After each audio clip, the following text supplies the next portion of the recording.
3 de octubre, Día Nacional de Alemania. Escrito está: y él me dijo, es necesario que profetices otra vez sobre muchos pueblos, naciones, lenguas y reyes. Apocalipsis capítulo 10, verso 11. Hoy es Día Nacional de Alemania y forma parte de la cabeza de oro de la estatua de Daniel capítulo 2, porque al igual que todas las naciones, tiene su origen en Babel, a través de la dispersión que Dios mismo hizo y utilizando lenguas, entre las cuales está principalmente el alemán, el cual habla el 95% de la población en este país, además de las llamadas lenguas altogermánicas y las bajogermánicas. En las lenguas altogermánicas están el bávaro, el franconio central, el hessiano, el alto sajón, el turingio, el silesio, el alto prusiano, el alemánico y el yiddish. En las lenguas bajo-germánicas se habla el bajo sajón o bajo alemán occidental y el bajo fráncico. Siendo Alemania un aluvión de inmigrantes hace ya muchos años, se destaca principalmente el turco, porque Askenaz y Togarma son hermanos hijos de Gomer, como explicaré en unos minutos. Además de otras lenguas como el polaco, el ruso, el árabe, el rumano, el italiano y también el inglés, que lo habla una parte importante de la población, especialmente los jóvenes, porque lo enseñan en la escuela como una segunda lengua. Además de estas lenguas que se hablan, existen lenguas minoritarias que tienen protección especial en Alemania. Entre ellas están el danés, el frisón, el alto sorabo, el bajo sorabo, el bajo alemán, el romaní, que tiene variaciones lingüísticas propias del pueblo gitano, con variaciones dialectales propias de la región, y que no solo está protegido en Alemania, sino también en Europa, porque está extendida en todo el continente europeo y también se lo habla en otras partes del mundo. Y debo hacer hincapié en el yiddish, porque es una lengua hablada por los judíos alemanes. Y siendo Israel el reloj de nuestro Padre Dios, es una lengua que nos da el dato más importante que necesitamos para identificar a Alemania con las Escrituras, la Biblia. Porque el yiddish es la lengua altogermánica de los judíos del centro y del este europeo, lo que se llamaron las comunidades askenazíes, que casi han desaparecido en Alemania con el Holocausto. El nombre de esta lengua, yiddish, proviene del adjetivo alemán jüdisch, que significa judío, y lo hablaban 11 millones de judíos en 1939, y se lo habla en la actualidad en círculos ortodoxos y la ultraortodoxia askenazí, en las escuelas talmúdicas, especialmente en las yeshivot de Amberes, Jerusalén y Nueva York, así como se publican libros y literatura infantil con novelas de detectives y espías cuyos héroes son rabinos. Y aún se enseña en el Instituto de Estudios del Judaísmo de la Universidad Libre de Bruselas, ULB. En el ambiente académico y universitario existen varios departamentos de estudios judíos y de la cultura de Europa Oriental, por lo que se continúa dando clases de enseñanza y difusión del yiddish.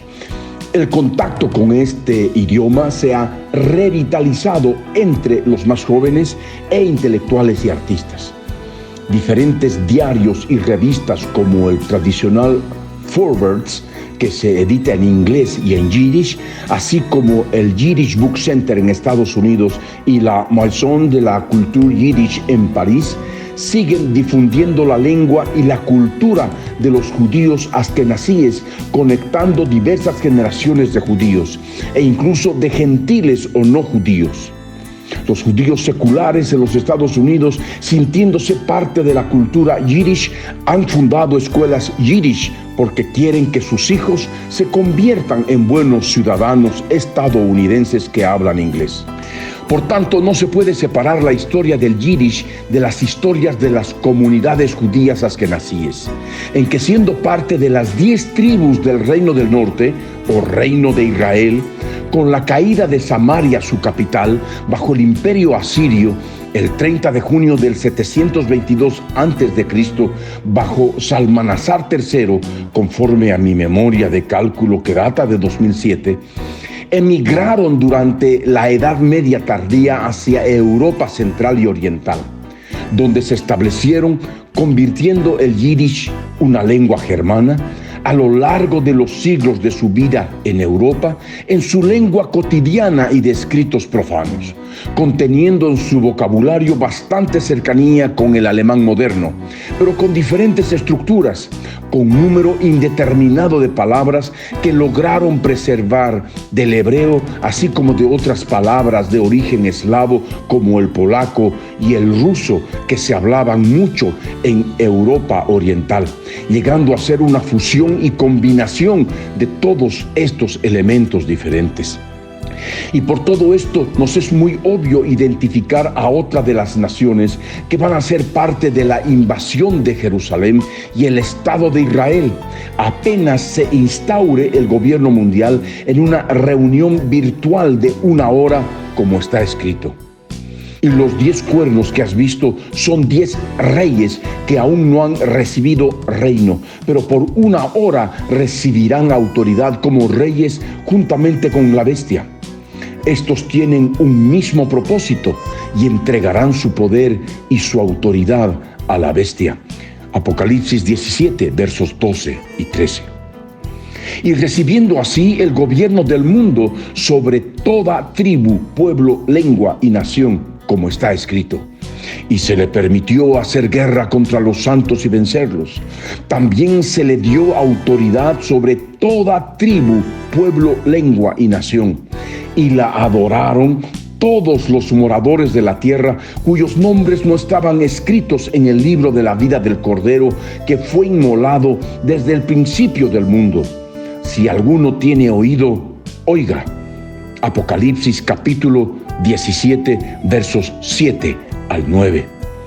Y esta bestia es el ángel del abismo, el rey de las langostas. El 5.º ángel tocó la trompeta y vi una estrella que cayó del cielo a la tierra, y se le dio la llave del pozo del abismo, y abrió el pozo del abismo, y subió humo del pozo como humo de un gran horno, y se oscureció el sol y el aire por el humo del pozo, y del humo salieron langostas sobre la tierra, y se les dio poder como tienen poder los escorpiones de la tierra. Y tienen por rey sobre ellos al ángel del abismo, cuyo nombre en hebreo es Abadón y en griego Apolión. Apocalipsis capítulo 9, versos 1 al 3 y verso 11. Y esta misma bestia, siendo el ángel del abismo y el rey de las langostas, recibe también el nombre de Gog, revelado con claridad en la versión Septuaginta, que es la traducción del hebreo y el arameo al griego en Amós capítulo 7, verso 1, que dice así: Así me ha mostrado el Señor Dios, y he aquí un enjambre de langostas viniendo del oriente, y he aquí uno que hace a otros su presa, el rey Gog. Amós capítulo 7, verso 1, Septuaginta. Y es el profeta Ezequiel, el 13 de enero de 586 a.C., a las 2:52:03 de la mañana, Israel Standard Time, que conforme a mi cuaderno de memoria de cálculo es cuando empezó a profetizar y escribir el capítulo 38, donde especifica las naciones que Gog ha de comandar al invadir Israel, formando parte de una confederación político-económica árabe-israelí, como está escrito. Vino a mí palabra de Yo soy el que soy, diciendo: Hijo de hombre, pon tu rostro contra Gog en tierra de Magog, príncipe soberano de Mesec y Tubal, y profetiza contra él, y di: así ha dicho Yo soy el que soy, el Señor.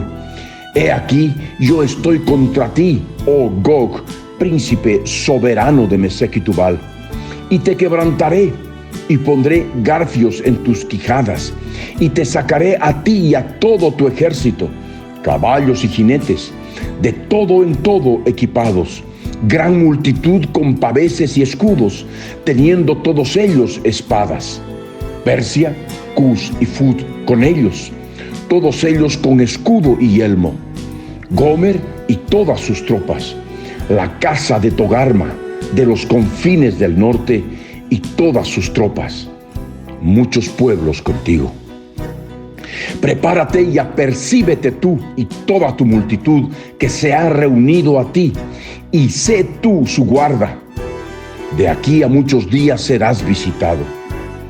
Al cabo de años vendrás a la tierra salvada de la espada, recogida de muchos pueblos, a los montes de Israel, que siempre fueron una desolación, mas fue sacada de las naciones, y todos ellos morarán confiadamente.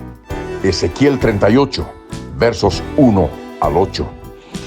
Aquí las naciones de tierra de Magog son identificadas con los Estados Unidos de América, Canadá, Reino Unido, Australia y Nueva Zelanda.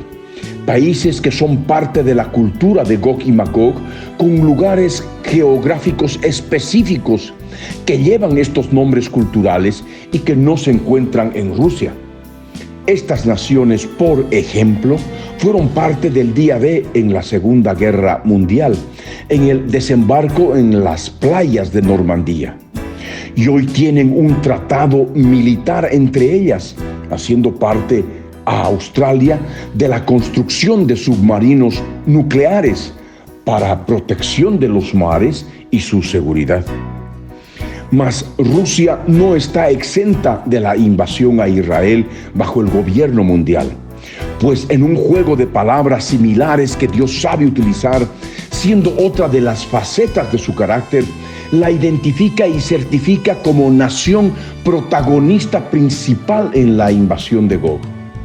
Y esta faceta la muestra con Jeremías, por ejemplo, usando Shaked, la palabra Strong H8247, que significa almendro, y Shakad, la palabra Strong H8245, que significa apresurar, estar alerta, sin dormir, porque así el Señor le muestra a Jeremías la vara de almendro para enseñarle una verdad con el juego de similitud de palabras, habiendo determinado su juicio, su sentencia, como estando sin dormir, apresurando su palabra para ponerla por obra sobre Israel, soltando el mal sobre todos los moradores del reino de Judá desde el norte de esta tierra, conforme lo que está escrito en Jeremías 1, versos 11 al 13,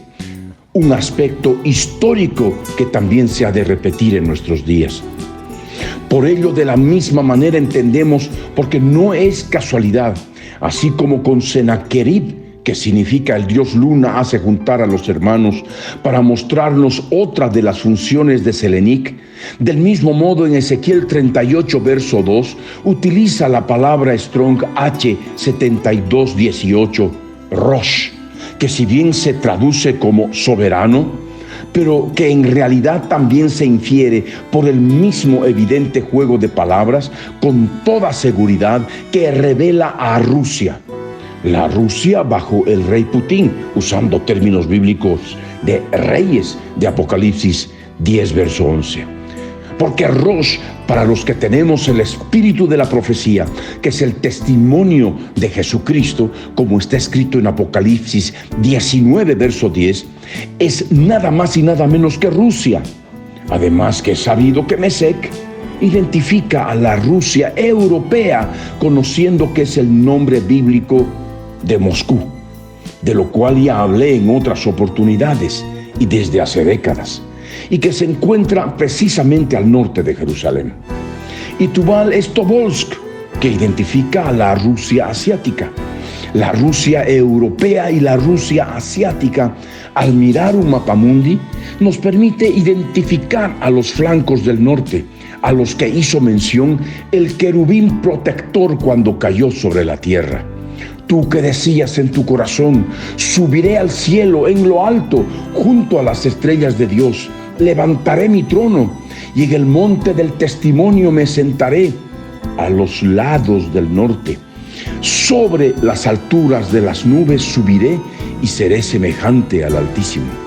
Isaías 14, versos 13 y 14.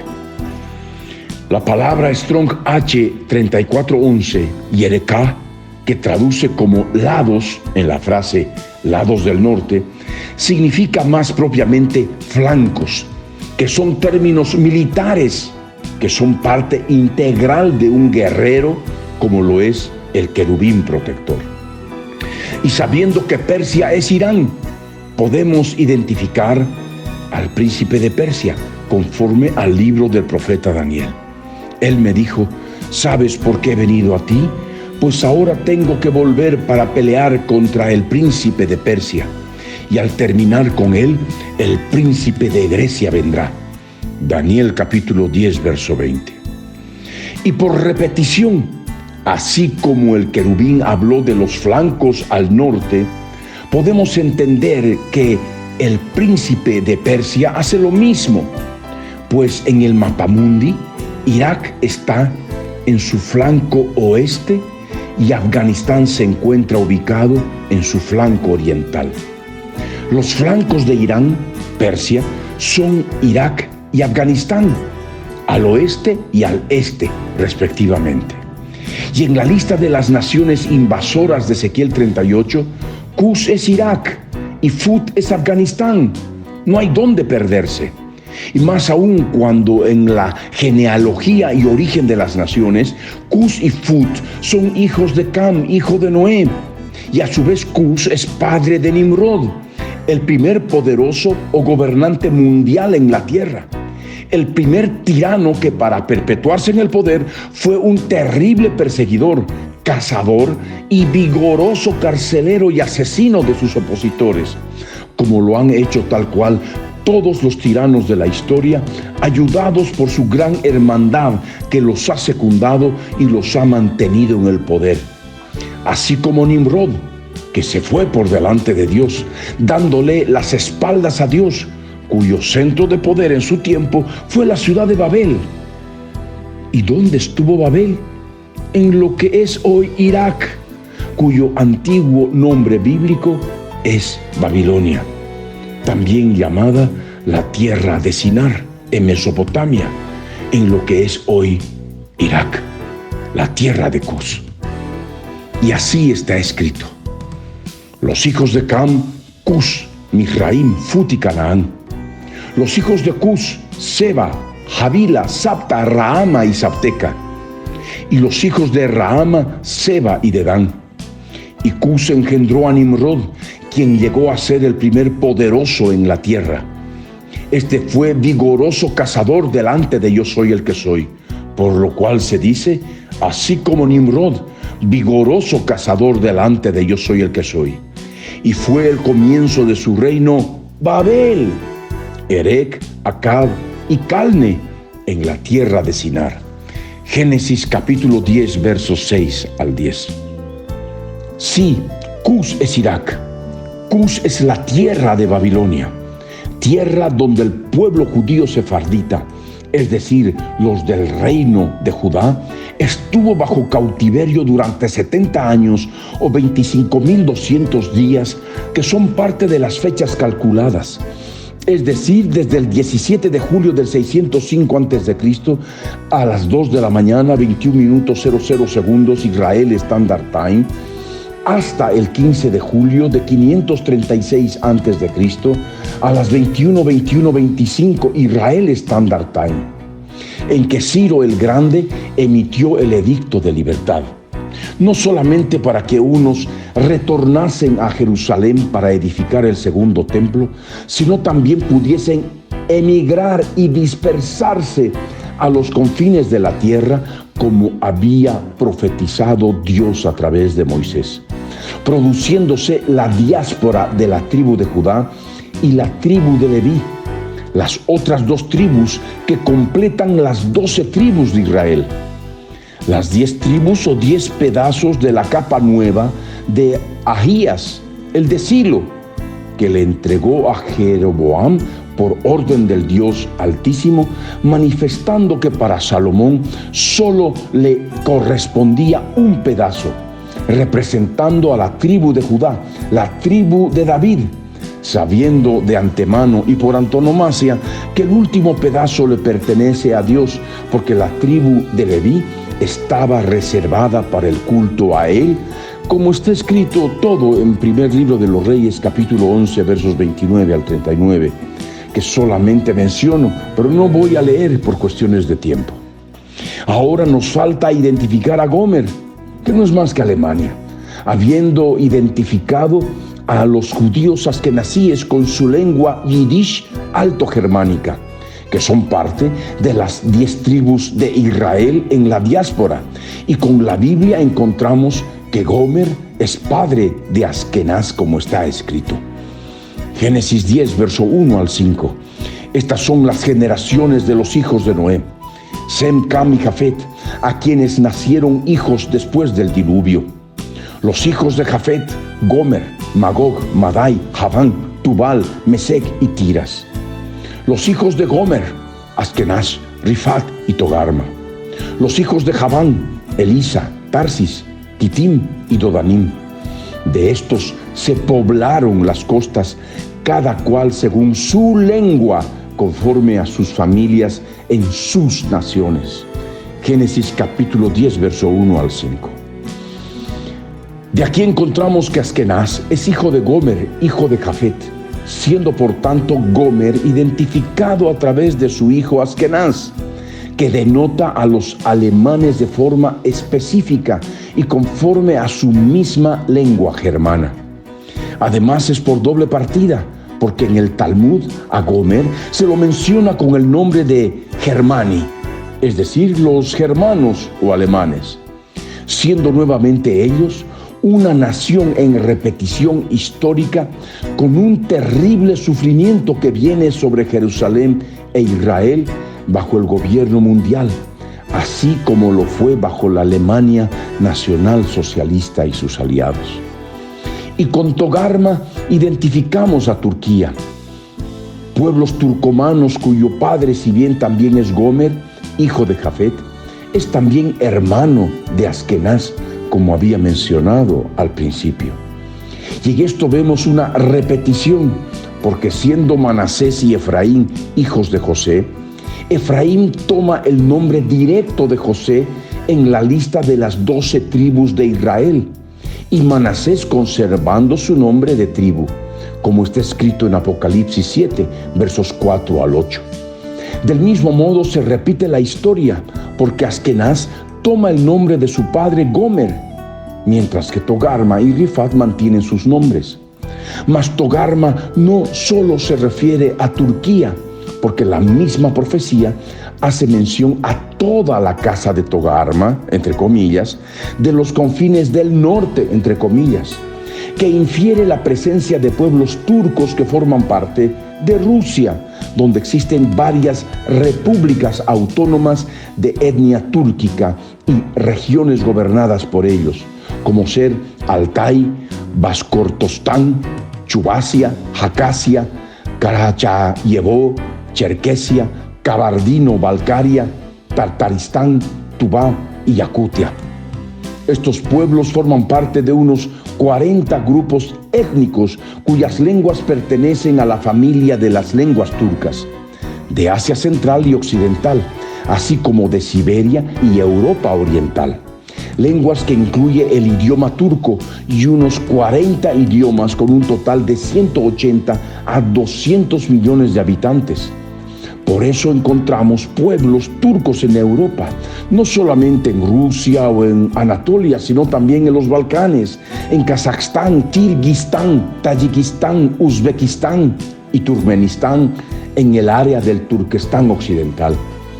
Así como también los distinguimos a los azerbaiyanos en Azerbaiyán, los turcotatras o tártaros en Rusia y los llamados casacos en Kazajstán, en Mongolia, en Rusia y en la República Popular China. Sí, la China del rey Xi Jinping, utilizando términos bíblicos. Y también en Uzbekistán, en Irán, en Afganistán y en Turquía. Así les he dado a conocer algunas de las naciones que van a ser parte de la invasión al Estado de Israel bajo el mando de Gog, el gobernante mundial, entre los cuales estará también Alemania e Irak. Invasión que se producirá faltando 1260 días a la segunda venida de Jesucristo para implantar un imperio de hierro que durará primero 1000 años y luego pasará a la eternidad. Y es la razón por la cual, para hacer énfasis y sea de conocimiento más palpable en sus oídos y en sus mentes, que el día de hoy, 3 de octubre, cuando se cumplen sus respectivas fiestas nacionales de ambos países, estarán escuchando música de Irak en idioma árabe y de Alemania en idioma alemán durante todo el día, intercalándose de hora en hora por radio, televisión y X. Y así, con toda esta explicación, se hace más palpable Apocalipsis 10, verso 11, verso con el cual empecé este mensaje. En este ministerio, mediante el cual no solamente el libro del príncipe y profeta Daniel está abierto, hasta con fechas calculadas y fechas de repetición, sino también entre los otros libros de la Biblia, este mismo libro de Apocalipsis, del cual solo menciono hoy como un ejemplo este verso que está escrito y que se cumple a cabalidad. Y él me dijo: es necesario que profetices otra vez sobre muchos pueblos, naciones, lenguas y reyes. Apocalipsis 10, verso 11. Para que su iglesia se prepare, para testimonio a las naciones, para salvar el alma hasta del último hombre.